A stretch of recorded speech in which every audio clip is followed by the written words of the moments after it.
करनी सेना का डिस्ट्रिक्ट प्रेसिडेंट राहुल सिंह गिरफ्तार किया है कॉ स्लॉटर करते हुए। उत्तर प्रदेश पुलिस ने बरेली शहर में बोजपुरा इलाके के अंदर राहुल सिंह को गिरफ्तार किया है, जो कि करनी सेना का डिस्ट्रिक्ट प्रेसिडेंट है। इसके साथ साथ कुछ और लोगों को भी गिरफ्तार किया है और कुछ बड़े चौंका देने वाली चीज़ें सामने आई हैं। जब ये लोग एक दरिया के किनारे इसी इलाके में कॉ स्लॉटर कर रहे थे, उस वक्त पुलिस ने मौके पर इनको गिरफ्तार किया।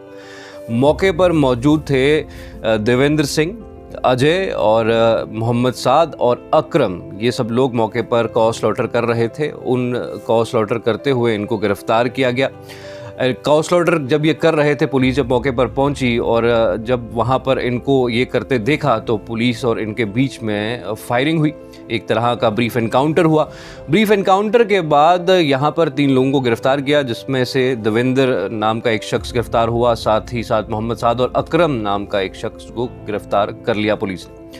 उसके अलावा जब गिरफ्तारी के बाद वहाँ पर मालूम पड़ा कि अजय सिंह और राहुल सिंह जो है वो मौके से फरार हो गए, जो कि राहुल सिंह के बारे में बता रहा हूँ, करनी सेना का डिस्ट्रिक्ट प्रेसिडेंट इलाके का है और जो अजय है वो सिटी प्रेसिडेंट रहा है। और ये लोगों को गिरफ्तार करने के बाद बहुत सी चौंका देने वाली चीज़ें सामने आई और उनमें से सबसे ख़ास बात ये कि ये लोग जो हैं न सिर्फ गौ तस्करी कर रहे थे, न सिर्फ ये गाय का मीट काट रहे थे, बेच रहे थे, इसके अलावा लोगों को इस ही चीज़ की बुनियाद पर ब्लैकमेल कर रहे थे। क्योंकि जो कुछ बचे रिमेन्स थे वो एक कहीं किसी फार्म पे छोड़ देते थे, किसी जगह पे छोड़ देते थे, तो उसके बाद लोगों को ब्लैकमेल करते थे। एक तरह से उनको डराने की कोशिश करते थे कि अगर आपने हमको पैसा या कुछ इसके एवज़ में नहीं दिया तो हम प्रोटेस्ट कर देंगे।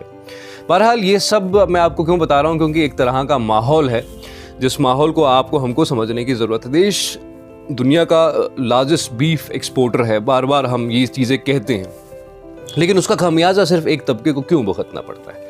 उसका खामियाजा सिर्फ और सिर्फ एक कम्युनिटी क्यों भुगते? उसके नाम पर, बीफ के नाम पर सिर्फ एक कम्युनिटी के लोगों की लिंचिंग क्यों हो?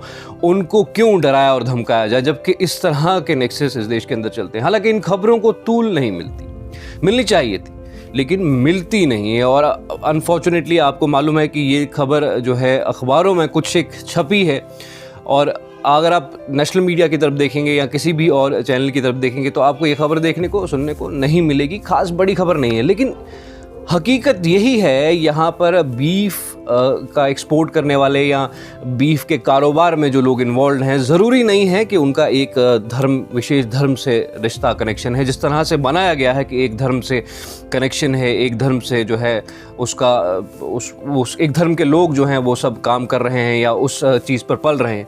यहाँ पर इस हमाम में सब नंगे हैं और ये चीज़ समझने की लोगों को ज़रूरत है, ताकि वो कम से कम एक दूसरे को हकारत की नज़र से ना देखें। राहुल सिंह का किस्सा आपके सामने है। राहुल सिंह से पहले भी कई इस तरह के एपिसोड हुए हैं जहां गौकशी करते हुए कुछ ऐसे लोग पाए गए हैं जो गौरक्षा का नाम लेके अपने आप को रिकॉग्नाइज करते हैं। तो ये बातें समझने की बहुत ज़रूरत है हम लोगों को एज सोसाइटी, और कोशिश हमारी ये है कि सोसाइटी इन चीज़ों को समझे।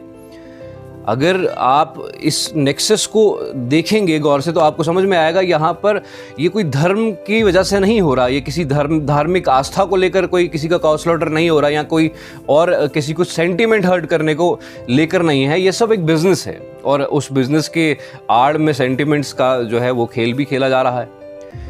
और ये लोग न सिर्फ कौ मीट बेच रहे थे, बल्कि उसके नाम पर लोगों को डरा भी रहे थे। वो जानते हैं, क्योंकि इस वक्त माहौल ऐसा बना है कि लोग बहक जाते हैं, लोगों को वर्गलाया जा सकता है, लोगों को एकदम से जो है उकसाया जा सकता है। तो उस सब के चलते बहुत आसानी से ये काम कोई भी शख्स इस वक्त देश में कर रहा है। लेकिन कटघरे में जब एक मज़हब और एक कम्युनिटी के लोगों को जब खड़ा किया जाता है तो तब जाकर चीज़ें जो हैं बहुत अजीब लगती हैं, और यकीनन तब जाकर हमको इस तरह की कहानियाँ आपको सुनानी पड़ती है, क्योंकि कोई और आपको सुनाना चाहता नहीं है या आप तक ये पहुँचाना चाहता नहीं।